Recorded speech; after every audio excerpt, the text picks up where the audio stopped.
The stars looked cold and distant through the viewport of the UES Liberty. Commander Jake Harrison stood there for the third time that day, staring at the void as if it might give him answers. His coffee had gone cold hours ago, but he kept holding the cup anyway.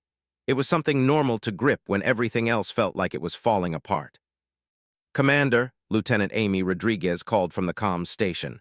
Her voice carried the weight of exhaustion. Everyone on the Liberty was tired. "We're getting more signals from the outer colonies." Jake turned, walked over to her console, and studied the screen. Dozens of red dots scattered across a star map, each one a human settlement, a research outpost, or a mining colony. Each one sending the same desperate message. "Distress calls," Jake asked quietly. 15 new today," Amy said. Her brown eyes looked heavy, like she hadn't slept in weeks. "The mining station on Kepler 438b says Coalition ships are already in their system. They have maybe 6 hours before they're gone." Jake swallowed hard. He knew what gone meant. No survivors, or worse, survivors shipped to prison camps, never to be seen again. He forced his voice to stay calm. "Patch it to the log, we'll do what we can." Amy hesitated. "Sir, we can't save them all." Jake's jaw tightened. She was right, but he couldn't say it aloud.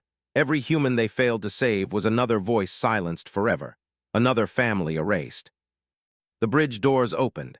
Captain Lisa Torres stepped in, her uniform wrinkled from 20-hour shifts. She had been Jake's friend for 15 years, back when they were young officers dreaming of exploration instead of exile. "Jake," she said, her tone urgent, "we need to talk." She tilted her head toward his private office. Inside, she closed the door and leaned against it. Her face was drawn tight. "We've got a problem." "When don't we?" Jake muttered, rubbing his temples. "The refugee fleet is too big," Lisa said. "We're carrying almost 2 million people across 47 ships.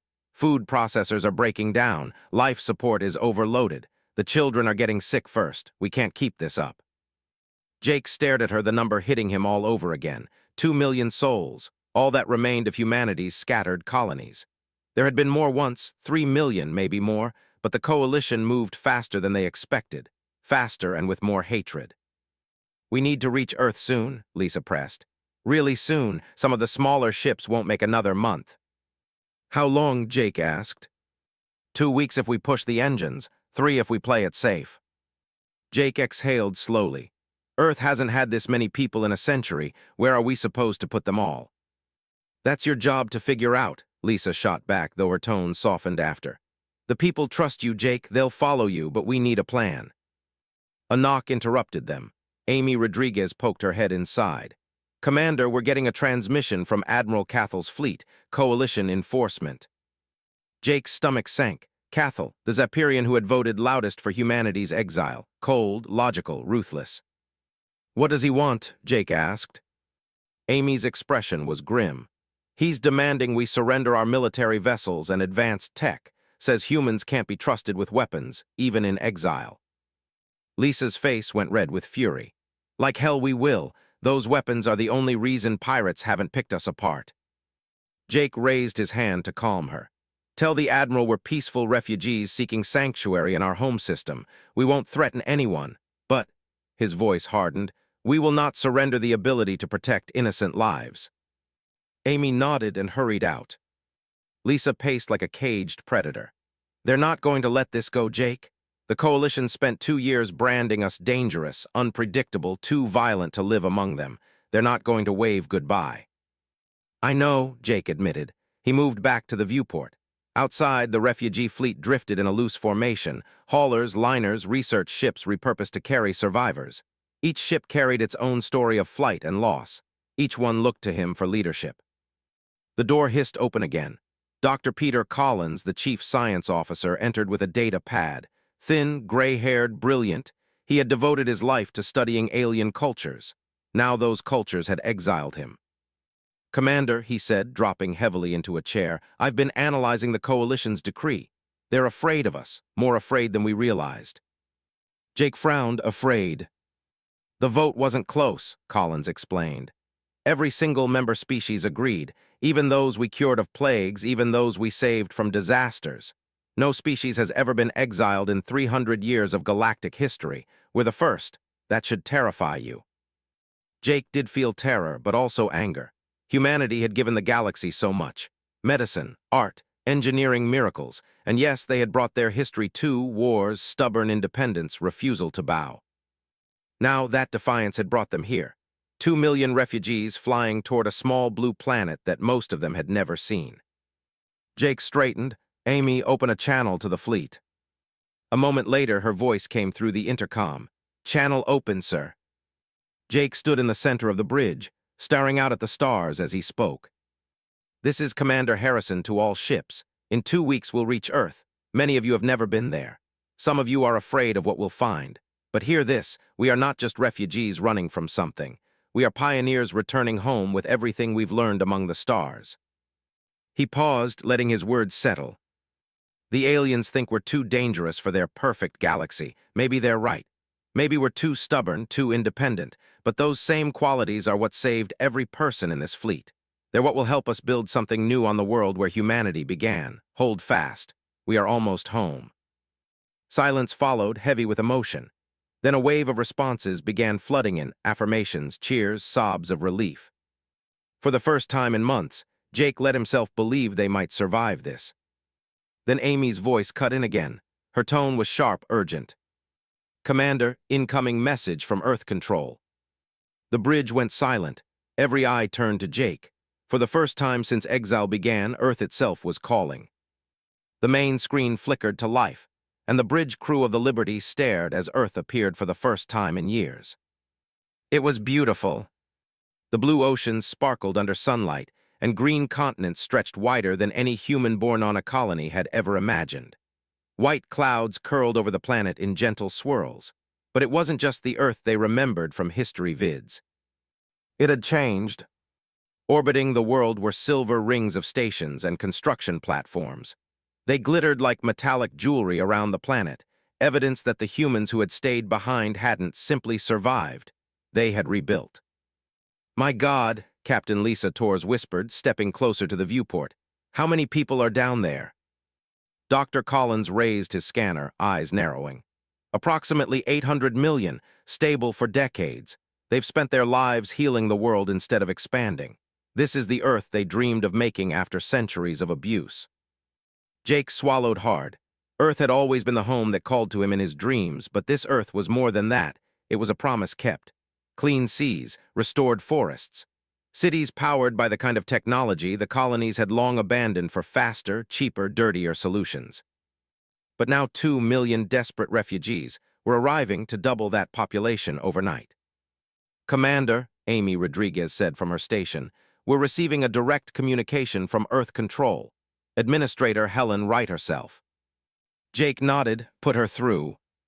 The screen shifted and a woman appeared, gray hair cut short, uniform neat but strained with long hours. Her face was tired, eyes shadowed with sleeplessness. Commander Harrison, she said without ceremony. Her voice was firm but weary. Welcome home. Jake straightened. Thank you, Administrator. We come with 47 ships carrying nearly 2 million people. We request emergency landing clearance and shelter facilities. Helen Wright's expression remained composed, but Jake could see the weight in her eyes. We've been preparing for 3 months. Construction crews have worked around the clock. Temporary housing is ready in North America, Europe, Asia, and Australia. Landing zones cleared, fusion grids in place, but I need to be honest with you. Please, Jake said. This will be difficult, Helen exhaled. We're talking about doubling Earth's population overnight. Our food production can just handle it, but it will stretch us to the limit. Water and power will hold thanks to the fusion systems you're bringing, but housing, medical care, jobs, cultural integration, she shook her head. We're going to need time, a lot of it. Jake glanced at Lisa. She gave him the smallest nod. They didn't have a choice. We'll make it work, Jake said firmly. We have to. Helen studied him for a moment, then nodded. The first landing zone is prepared in the former state of Kansas. Grasslands now wide open, perfect for temporary cities. Bring them down. We'll sort the rest as we go. The screen went dark. For the first time since exile began, the fleet had permission to come home. The operation unfolded like a miracle of desperation. Massive haulers descended through the atmosphere, carrying prefabricated shelters, hydroponic farms, and power grids stripped from colony worlds. Cargo bays that once held minerals now delivered survival. Jake stood in the command center of the Liberty as reports poured in. First wave landing successful. Hydroponic modules stabilizing. Refugee dispersal beginning. Engineer Carlos Martinez reported in from the surface. He had been born in a mining station around Alpha Centauri, never once setting foot on soil. His first message to the fleet nearly broke every listener's heart. "It's like the air has flavor," he said, voice cracking. "Not like recycled station air. Every breath feels alive. I can smell plants, actual plants. And the wind moves on its own. You don't know what it's like until you feel it." His crew chief, Nina Brooks, laughed in the background. She had grown up on an agricultural colony. "Wait until you smell the ocean after rain, Carlos. You'll never want to leave."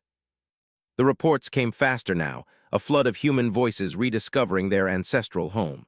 Children running through grass for the first time. Adults collapsing in tears at the sight of the open sky. Entire families standing for hours just watching the sun rise and set. But it wasn't all joy. Dr. Rachel Stone, head of medical relief, called an emergency council within days. "I'm calling it cosmic displacement syndrome," she said grimly. "People who have lived their entire lives in artificial environments, station corridors, domed colonies, are struggling to cope with Earth's open sky, its day-night cycle, its uncontrolled weather. They're panicking. Some refuse to leave their shelters."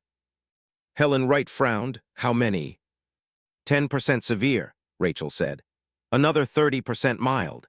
The children adapt faster, but even they're unsettled by the size of the sky, the noise of birds, the unpredictability of storms." Jake listened silently, feeling the weight of it.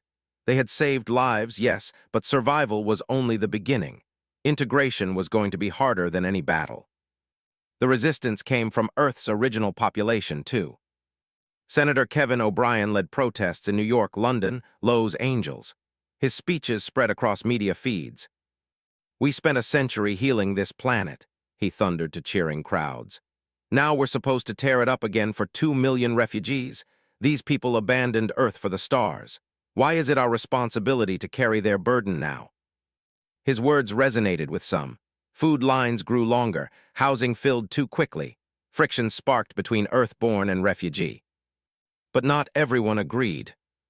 Admiral Susan Blake, Earth's planetary defense commander, stood before the Earth Defense Council with fire in her eyes.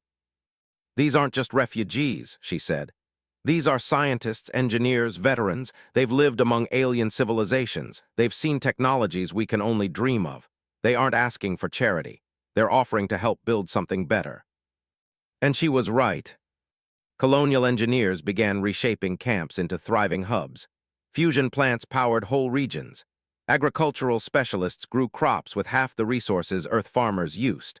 Artists combined alien concepts with human imagination, creating works no species had ever seen before. Earth was changing, not just absorbing the refugees, becoming something new. But Jake saw the cracks forming in quiet places. At night, when he walked through the camps, he heard whispers. Refugees waking in terror, claiming they heard voices from the dark. Dreams of silence, of empty stars swallowing entire worlds. At first, Jake dismissed them as trauma from exile, but then Dr. Collins came to him with sensor data. "Look at this." He handed Jake a data pad. The galactic map glowed on its surface, thousands of colored dots marking known systems. "This was the network 2 years ago," Collins said. Bright lines connected the dots, trade and communication routes pulsing across the galaxy. Then he tapped the pad. The lines vanished one by one, whole sectors darkened. "This is now." Jake's chest tightened. "Communications breakdown." "No, something worse. The surviving signals all speak of the same thing. They call it the silence. Entire systems going dark, not conquered, not destroyed, just quiet. Their networks collapse, civilizations crumble." Lisa Torres, standing nearby, frowned. "But why? What's doing it?" Collins shook his head. "We don't know, but the pattern is moving inward from the galactic edge toward the core. If it continues, Earth has maybe 2 or 3 years before it reaches us." The room fell silent. Jake stared at the darkened star map. Humanity had been exiled, forced home, cut off from the galaxy. But now, maybe exile wasn't punishment. Maybe it was protection. 3 weeks later, the truth arrived in the most unlikely form. Sensors detected a crippled vessel limping toward the Sol system.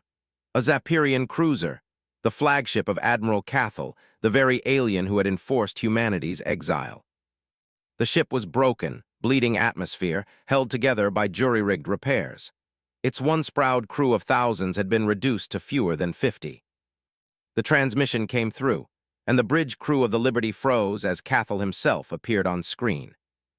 The proud, cold admiral was gone. His uniform was torn, his face pale with exhaustion, his expression haunted. "Commander Harrison," Cathal said, his voice trembling in a way Jake had never heard before. "I request sanctuary for my crew, for myself." Jake's blood ran cold. The galaxy's executioner was at their door. But if Cathal was begging for mercy, then the silence was worse than anyone feared. The air on the bridge of the Liberty felt colder as Admiral Cathal's image lingered on the main screen.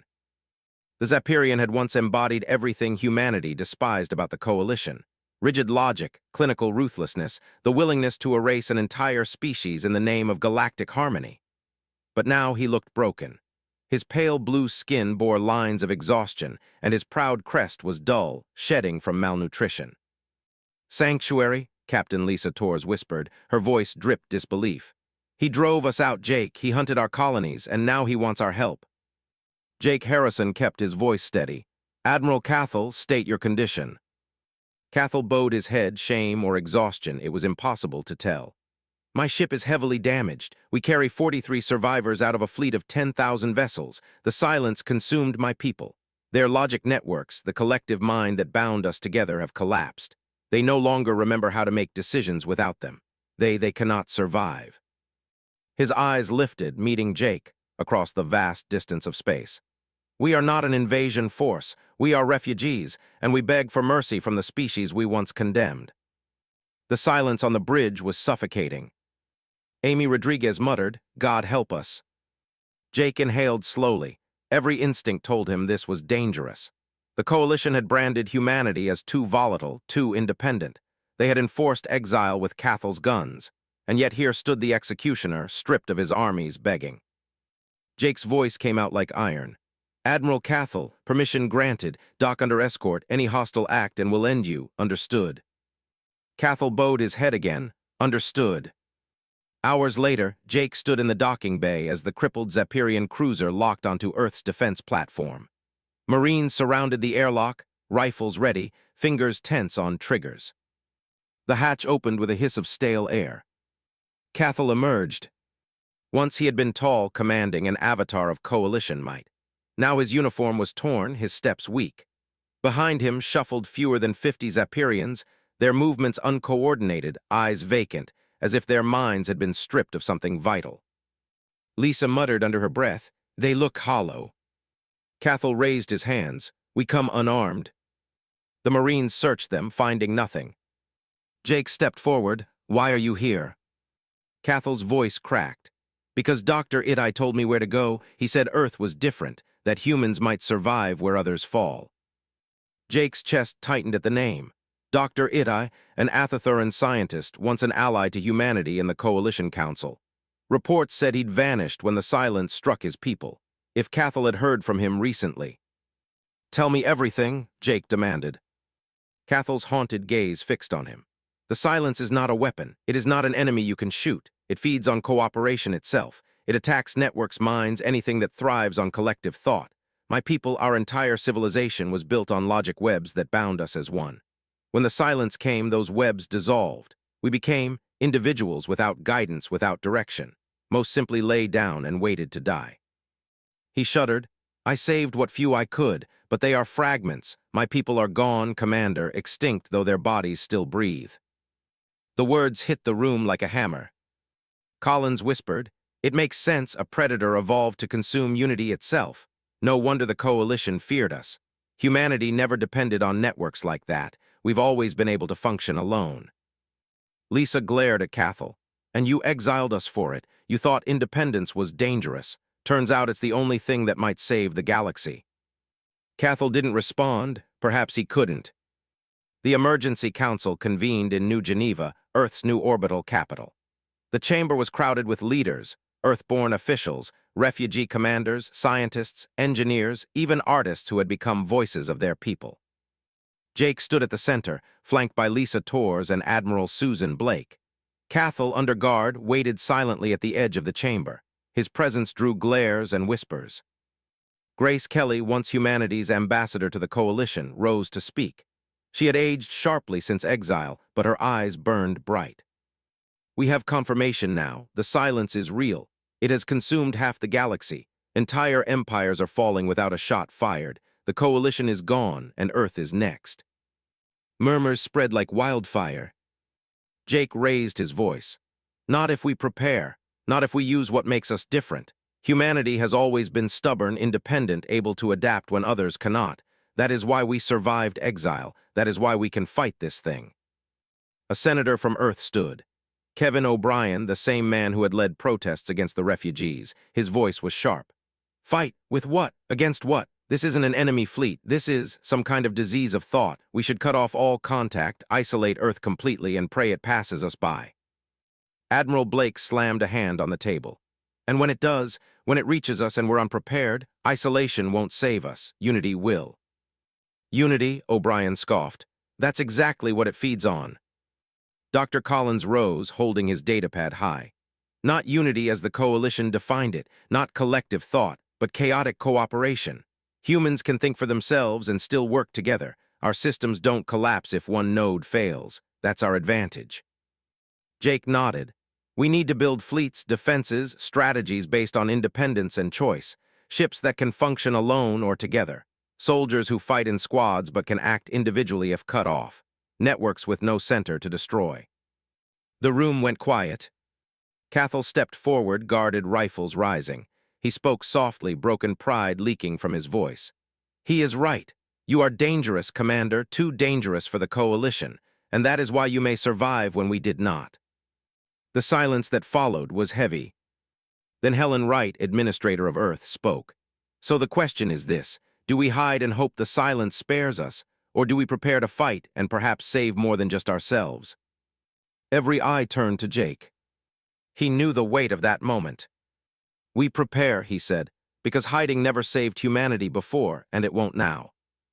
The weeks that followed transformed Earth faster than centuries of history had. Orbital shipyards began building new vessels, hybrids of colonial military designs, Earth's industrial power, and alien engineering salvaged from Cathal's wreck. They weren't sleek like Coalition ships. They were jagged, adaptable, ugly. But they worked. On the ground, soldiers trained in ways no Coalition army ever had. Units mixed veterans with farmers, engineers with medics, even children old enough to hold a rifle. Each learned to fight independently, but also as part of a whole. Dr. Rachel Stone worked with alien refugees. Yes, some non-hostile species had slipped into the human fleet to study how the silence attacked minds. Together, they developed crude but promising techniques, mental exercises, symbolic anchors, even music to reinforce individuality when the silence pressed in. And in the oceans, Elena Vasquez continued her work with the coral singers and Earth's dolphins. Their combined songs, vibrating through water, produced patterns that seemed to repel the strange frequencies of silence transmissions. A defense born not from weapons, but from cooperation across species. Jake walked through it all, his heart heavy with pride and fear. They were building something new, something the galaxy had never seen. A civilization where diversity and independence weren't threats but weapons. But he also saw shadows. Refugees still whispered of dreams filled with emptiness, with voices calling them to surrender. Cathal's surviving crew remained listless, barely functional, as if the silence still clung to them like a parasite. And the stars themselves seemed quieter each night. Reports of darkened systems drew closer with every week. One evening, Jake stood alone on the balcony of New Geneva Station, staring out at Earth. Lisa joined him, her face lined with exhaustion. "You ever think," she asked softly, "that exile wasn't punishment? That the Coalition knew this was coming and they cast us out because we were immune?" Jake didn't answer right away.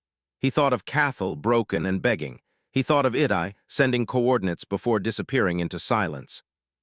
"Maybe," Jake admitted, "but if they thought we'd just survive quietly on our own, they didn't understand us at all." Lisa raised an eyebrow. Why that?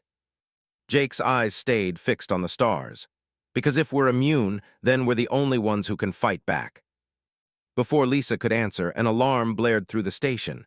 Red lights flashed. Amy's voice shouted over comms. Commander, long-range sensors have picked up something at the edge of the system. Multiple contacts, not coalition, not pirates, something else. Jake's blood turned to ice.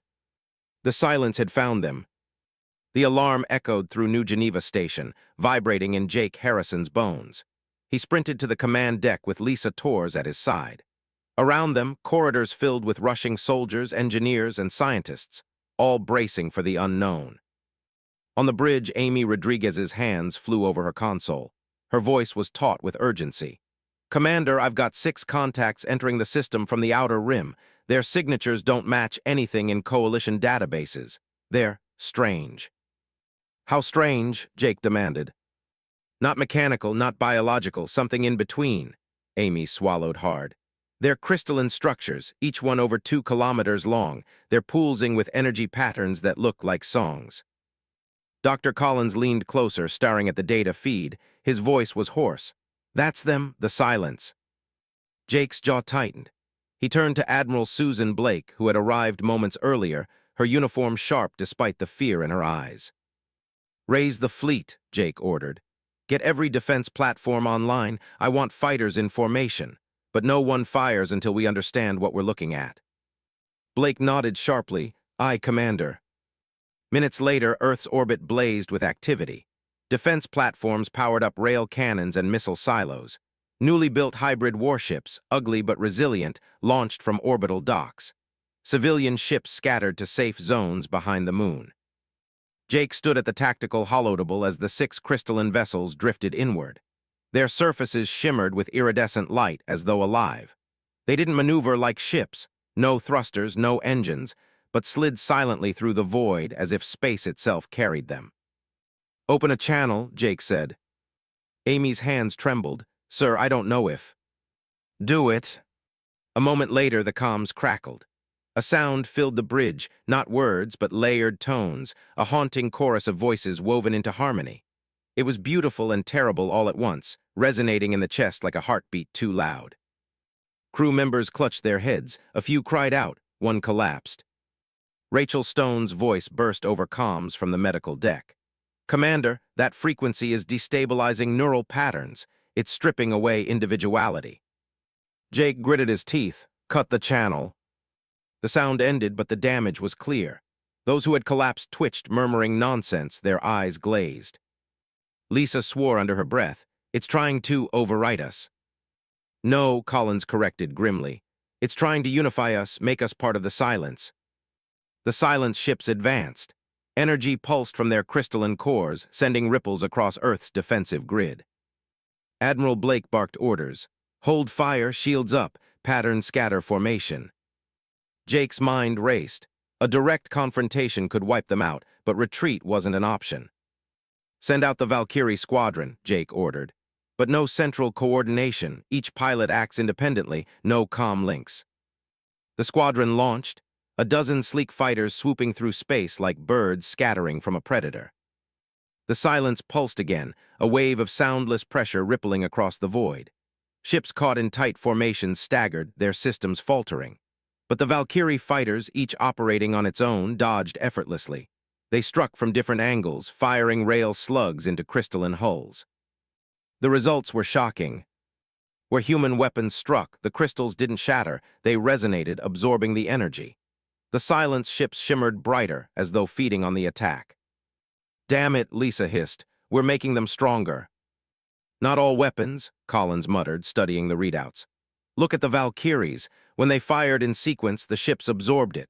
But when they fired chaotically, different times, different targets, the crystals destabilized. They can't process unpredictability.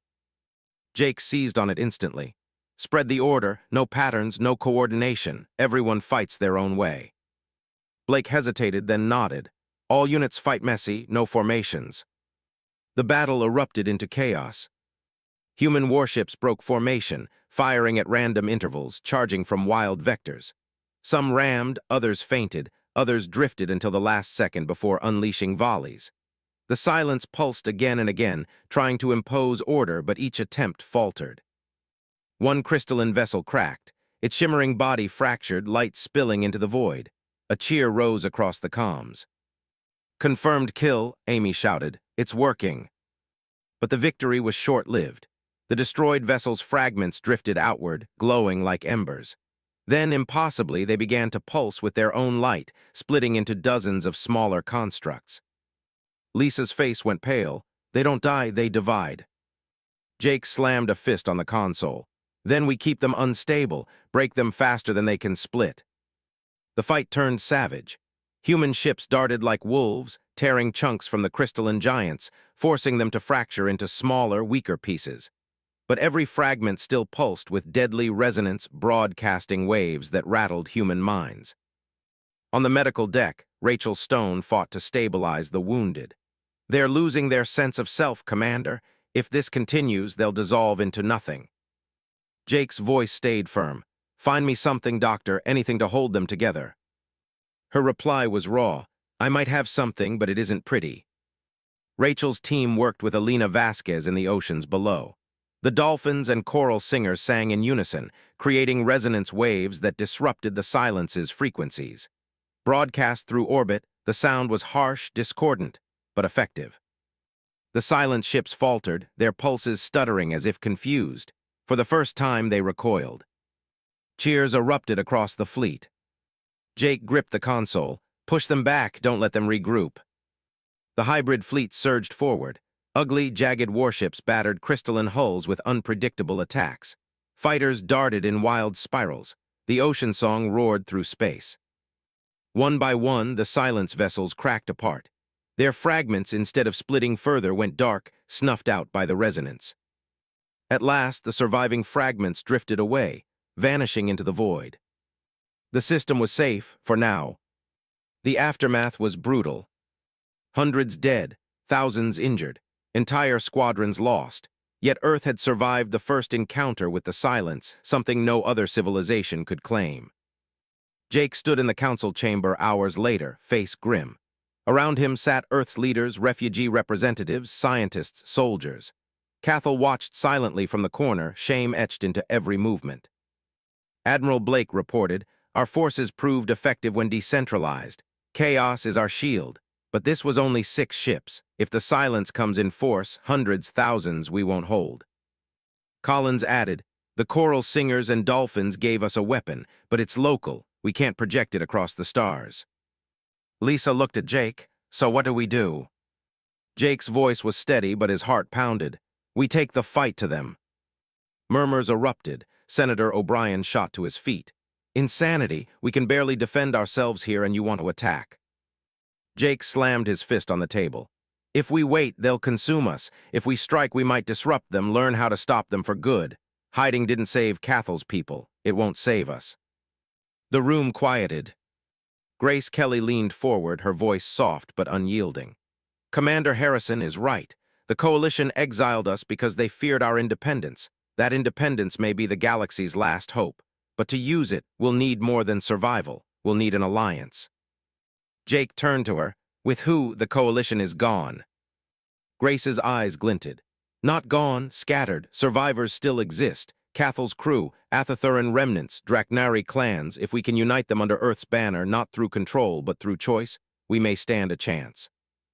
Jake felt the weight settle on his shoulders. Earth had become the galaxy's last refuge. Now it had to become something more, a beacon. Before he could respond, Amy burst into the chamber, breathless. "Commander, you need to see this." She slammed a data pad onto the table. It displayed long-range scans of the galaxy. A darkness spread across the map, system after system going silent. But this time, a new anomaly appeared at the galactic core. A single crystalline structure larger than any fleet. A construct the size of a planet, pulsing with terrible light. Lisa's voice was barely a whisper. "That's not a ship." Collins finished the thought, his voice hollow. "That's their source." Jake stared at the glowing heart of the galaxy, dread gnawing at him. The silence wasn't just coming. It was already here. The council chamber in New Geneva buzzed with urgency. But Jake Harrison heard nothing except the image on the holoscreen. At the center of the galaxy pulsed a monstrous construct, vast crystalline arms coiling around a black hole like roots drinking from an abyss. It shimmered with the same strange resonance as the silent ships they had fought, but magnified 1,000-fold. A machine, a being, a hive mind? Whatever it was their source. Dr. Collins spoke first, his voice subdued. That thing isn't just feeding, it's broadcasting. Every collapse, every silence across the galaxy begins there. That's the heart of it. Jake clenched his jaw. Then that's where we go. The room erupted. Senator O'Brien shouted, "Madness! You're talking about crossing the galaxy into the jaws of death." Lisa Torres snapped back, "If we don't, the jaws come here." Admiral Blake stood, her uniform crisp, her voice iron. "Commander Harrison is right. The only way forward is to strike at the source." Grace Kelly leaned forward, eyes glinting. "But we cannot do it alone. Earth has survived, yes, but the silence has consumed billions. Among them, survivors still scatter. We must find them, unite them, build not just a fleet, but a civilization that fights differently." Jake nodded slowly. "A great fleet, one built on chaos, on choice, on diversity, every ship independent, every crew different, but all choosing to fight together." The months that followed reshaped Earth and everything around it.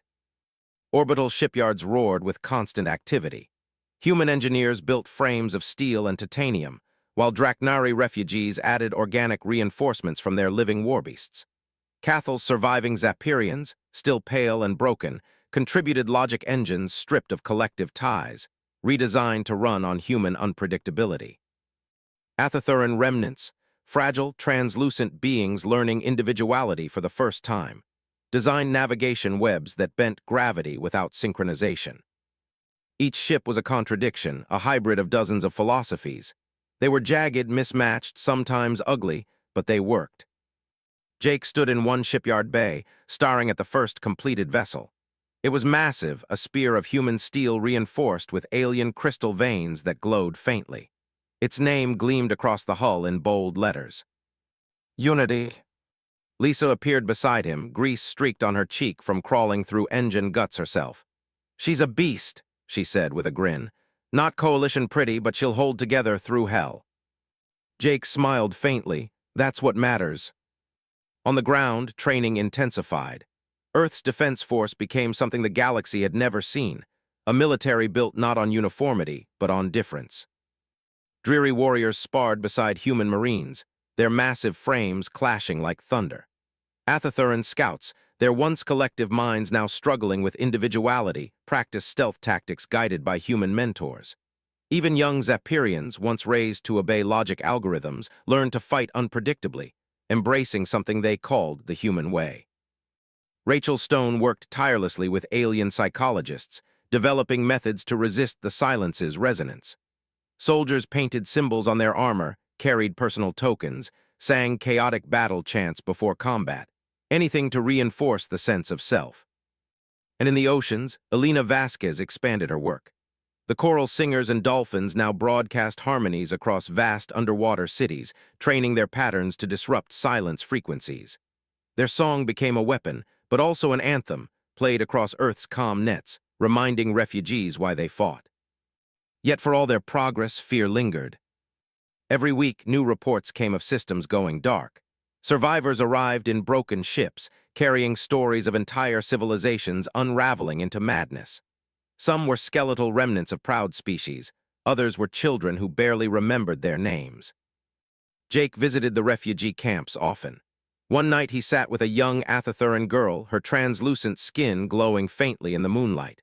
She clutched a crude wooden doll, her first act of individuality, carved by her own hands. "Do you think the silence will come here?" she asked, her voice trembling. Jake swallowed hard. He wanted to lie, but he couldn't. "Yes," he said softly, "but we'll be ready, and this time we won't just run, we'll fight." The girl nodded, clutching her doll tighter. For the first time, Jake saw defiance in her alien eyes. The Great Fleet assembled 6 months later. From New Geneva Station, Jake looked out at the armada. Hundreds of ships filled the void, human warships, rebuilt Zapirian cruisers, Draknari hive beasts grafted with steel, Athathuran gravity gliders, even living bioships that pulsed like giant hearts. Each was different, each ugly, chaotic, mismatched. But together, they were beautiful. Jake stood on the bridge of the Unity, promoted now to Admiral. Lisa Torres stood at his right, her usual smirk hiding nerves. Admiral Blake, stern as ever, commanded Earth's defenses from orbit, while Collins and Rachel worked from science stations. Cathal, the broken Zapirian, remained aboard as a silent advisor, tolerated only because his knowledge was invaluable. Jake activated the comm, his voice carried across the fleet. Soldiers, refugees, survivors, today you are more than what you were. You are not just humans or Zapirians or Draknari, you are something new. The galaxy tried to silence us. We will answer with noise, with chaos, with life. Together we march to the heart of the galaxy, not to die but to teach the silence what it means to live. The fleet roared with voices, human and alien alike, echoing across comm channels. The journey to the core was brutal. Every sector brought new horrors. Dead worlds floated in silence, cities crumbled into ruins. Stations drifted empty, their inhabitants reduced to mindless husks or gone entirely. But there were also sparks of hope. On a shattered moon orbiting Deneb, the fleet rescued a band of survivors, humans and aliens who had formed a tiny community of stubborn independence. On a broken station, they found a Draknari elder teaching children to resist the silence by carving personal symbols into their skin. Each survivor they found joined the fleet, swelling its ranks with more voices, more chaos. The silence struck often. Probes like crystalline daggers swept through space, pulsing with resonance. The fleet met them with unpredictability, scattering into swarms of independent units. Some ships fought in silence, others screamed war chants, others blasted chaotic noise into the void. Each battle was different, each victory cost lives, but the silence did not consume them. One night, as the fleet regrouped in the ruins of a former coalition capital, Jake stood on the observation deck. Lisa joined him, her face shadowed. We've lost 24 ships already. How many more before we even reach the core? Jake didn't answer right away. He stared at the stars, thinking of every refugee face, every child clutching a token, every alien learning to laugh for the first time.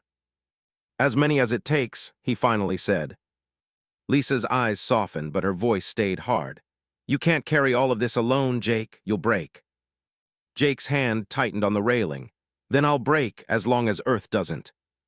2 weeks later, the fleet emerged into the Galactic core. What they saw stole the breath from every throat. The construct loomed across space, vast enough to eclipse stars. Crystalline spires radiated outward, channeling energy into the black hole at its center. The very fabric of space seemed to vibrate with its resonance. Dr. Collins whispered, "It's not just a machine, it's alive, a mind the size of a galaxy." Lisa's face was pale, and we're going to fight that. Jake's heart pounded, but his voice was steady. Not fight, teach. The fleet spread out, a storm of chaos against the order of the silence. But before they could strike, the construct pulsed. A wave of resonance slammed through the fleet. On dozens of ships, crews screamed as their minds cracked. Voices filled their heads, whispering unity, offering peace if only they surrendered. Ships drifted, paralyzed. Rachel Stone shouted over comms, "We're losing them, their individualities collapsing." Jake gripped the console. This was it. The silence was reaching into their souls. And then from the depths of the fleet came a sound. Not a weapon, not a command. A song. The choral singers and dolphins, carried by transmitters aboard every ship, sang into the void. Their chaotic harmonies clashed with the resonance, disrupting it.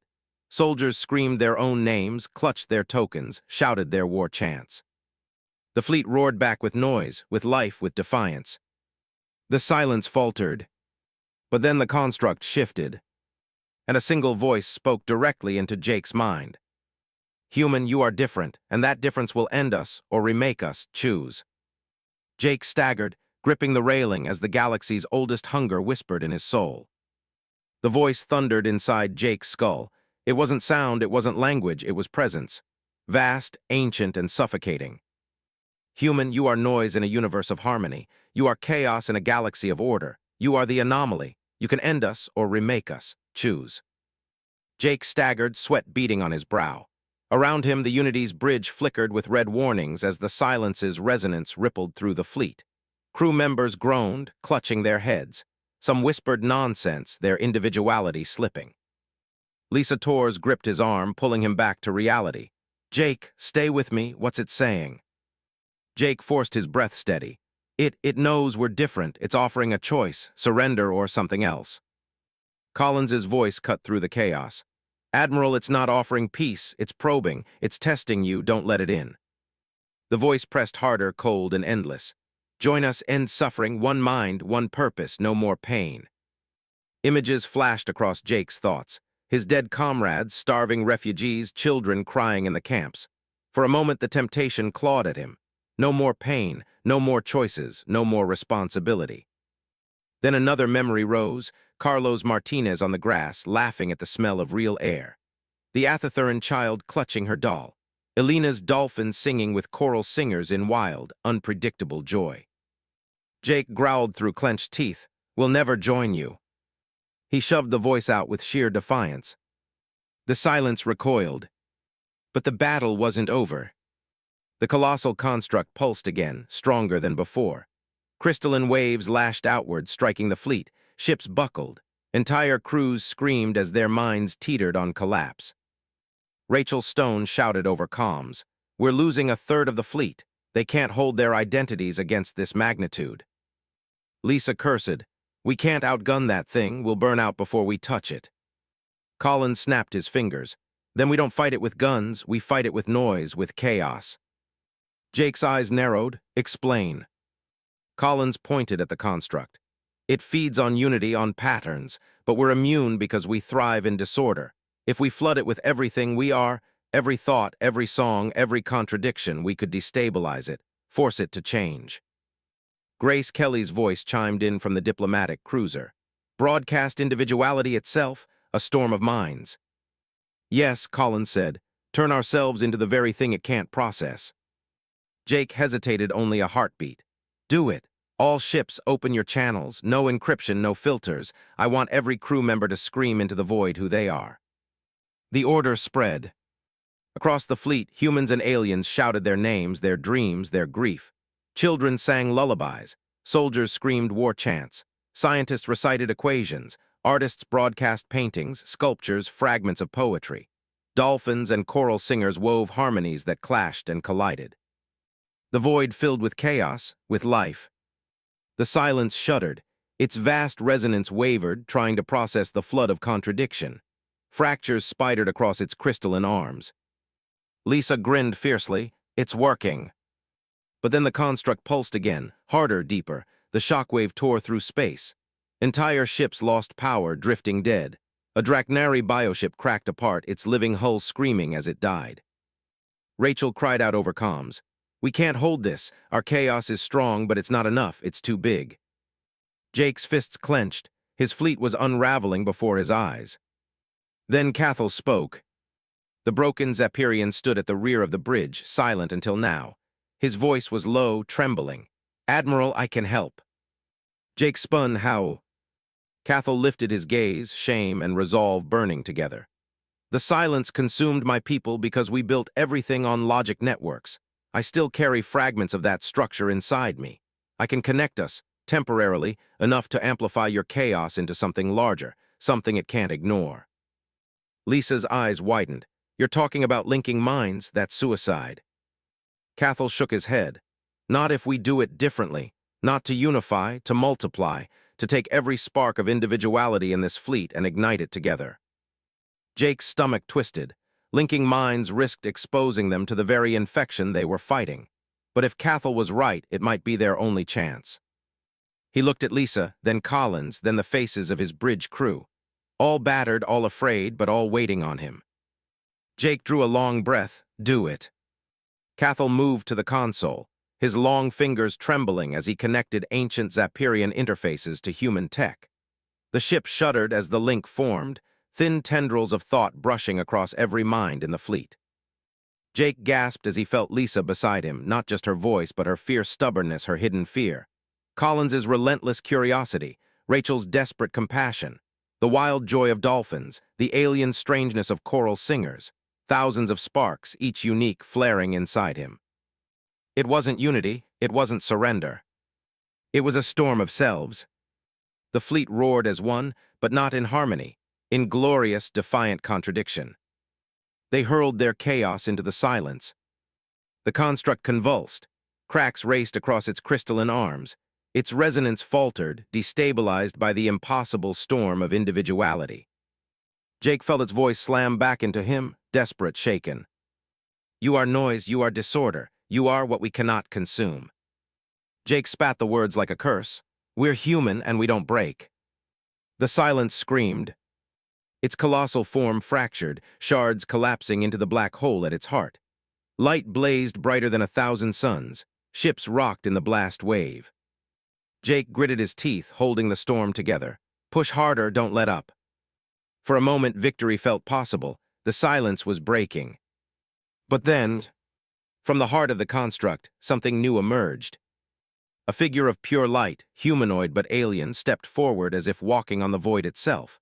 Its eyes burned with galaxies. Its voice rang inside every mind at once. If I cannot consume you, then I will become you. The fleet fell silent. Jake's blood ran cold. The silence wasn't dying. It was changing. The figure of light drifted forward from the crumbling construct, its form both familiar and alien. A humanoid outline glowed with swirling galaxies, but its movements pulsed like crystalline vibrations. Every ship in the fleet froze. Every soldier, every refugee, every child felt its gaze in their minds. Lisa Torres whispered on the bridge of the Unity, God help us, it's wearing our shape. The silence's voice thundered across the link Cathal had forged. You resisted absorption, you fractured my song, you are chaos I cannot consume, but chaos can be learned. Jake Harrison clenched his fists, his heart hammering. You're trying to become us. The entity tilted its head, a mirror of human thought. Survival demands adaptation. You are the anomaly, the key, the noise that endures. To end you is impossible, to join you, inevitable. Across the fleet, panic erupted. Some shouted to fire, others begged to retreat. A few, those who still carried scars of exile, wondered if surrender meant salvation at last. Jake raised his voice above the storm. Hold your fire, everyone hold. Lisa spun on him. Jake, what are you doing? This thing just killed half the galaxy. He met her eyes. And we can't kill it back, not really, but maybe we can change it. The entity hovered, waiting, almost patient. Dr. Collins leaned over the console, his face pale. Admiral, if the silence is adapting, then this is unprecedented. No collective has ever embraced individuality before. If we destroy it now, we may lose the chance to reshape it. Rachel Stone's voice shook over comms. And if we fail, it consumes us all. Cathal, still linked to the fleet, whispered hoarsely. Admiral, my people tried to erase difference for 10,000 years. In the end, that made us weak. Perhaps this is the galaxy's chance to grow stronger. Jake looked around at his crew, battered, exhausted, terrified. He thought of the refugee children carving dolls, singing songs, daring to dream. He thought of the silence itself, an ancient hunger that had known only order. Maybe exile had always been leading to this. Open the channel, Jake said. Amy Rodriguez's eyes widened. To it. To everyone, Jake replied. The whole fleet, let them hear. Jake stepped into the center of the bridge, his voice carrying across the armada. We've fought monsters before. We've been exiled, hunted, nearly destroyed. And now we face the oldest hunger in the galaxy. But listen to me. This thing isn't asking to kill us anymore. It's asking to learn, to change. He turned toward the glowing figure, his voice steel. You want to understand us? Then hear this. Humanity doesn't survive by surrendering. We survive by choosing. Every day we choose to live, to fight, to build. We are chaos because life is chaos. If you want to be part of that, you must choose too. The silence shuddered, light rippling across its form. For the first time, it didn't roar, it faltered. Choice unknown variable, choice unpredictable, choice freedom. The word echoed like a newborn cry. And then the construct around it began to collapse, shards falling into the black hole. But the entity of light remained, burning brighter. Suddenly, the fleetlink surged. Voices poured through every mind, not the cold harmony of the silence, but a storm of new sparks. Refugees felt alien survivors waking across distant systems, small pockets of life flickering back to thought, freed from collapse. Collins gasped. It's releasing them, the networks it consumed, it's letting them go. Rachel cried out, half in terror, half in awe. It's singing with us. The entity spread its arms. Its voice was no longer a command, but a chorus, raw and uneven, like a child learning to speak. Noise is life, silence learns together. Lisa shook her head, whispering, "This is insane. We're teaching the galaxy's biggest predator how to be human." Jake's gaze never wavered, not human, alive. The battle was over. The great fleet limped away from the galactic core, scarred but unbeaten. Behind them, the monstrous construct was gone. In its place lingered the figure of light, now drifting across dead systems, seeding sparks of individuality in the ruins it once silenced. For the first time in history, the silence was not devouring, it was creating. Months later, Earth was transformed. The refugee camps had become permanent cities, a tapestry of human and alien cultures interwoven. Zapirians built logic gardens that shimmered with chaotic fractals. Athathuran children painted their first individual art. Draknari warriors sang human songs before battle. Above it all, the orbital shipyards continued to hum, constructing vessels not just for Earth, but for every species willing to join the new order. Jake stood on the observation deck of New Geneva Station, watching the great fleet being repaired and expanded. Lisa joined him, arms crossed. "Think it'll last?" she asked quietly. Jake smiled faintly. "Last time the galaxy feared us for being too independent. This time maybe we teach them independence is strength." Lisa snorted. "Or maybe we've just created the weirdest family in the universe." "Maybe both," Jake said. In the council chamber, Grace Kelly delivered the final report. "The silence has ceased its expansion. Instead, it follows us not as conqueror but as student. Its fragments have begun communicating with survivor enclaves across the galaxy. It is becoming something new, something diverse." Senator O'Brien, once the loudest critic of the refugees, shook his head in disbelief. "You're telling me the monster that ate half the galaxy is now our ally?" Grace met his eyes firmly. "Not an ally, not yet, but no longer our executioner, and that is enough for now." Cathal rose slowly, frail but resolute. "Perhaps this is the meaning of exile, not punishment but preparation. Humanity was cast out so it could teach the galaxy how to live differently, and now even the silence listens." The chamber was silent, every leader absorbing the weight of it. Jake finally spoke. "We were exiled to Earth, but Earth was never the end, it was the beginning." That night, Jake walked alone along the balcony of New Geneva, looking down at the blue planet below. The stars no longer seemed cold, they pulsed with possibilities. His comm beeped, Amy's voice, soft with awe, came through. "Admiral, long-range sensors picked up something. The silence, or whatever it is now, sent us a message." Jake frowned. "What kind of message?" "It's a song, sir. A chaotic one, beautiful. And it ends with 3 words translated in a dozen languages." Jake's breath caught. "What words?" Amy whispered them. "Teach us more." Jake closed his eyes, feeling the weight and wonder of it. Humanity had not just survived exile. They had turned it into the galaxy's rebirth. He opened his eyes again, staring at the endless stars. "Then let's get to work."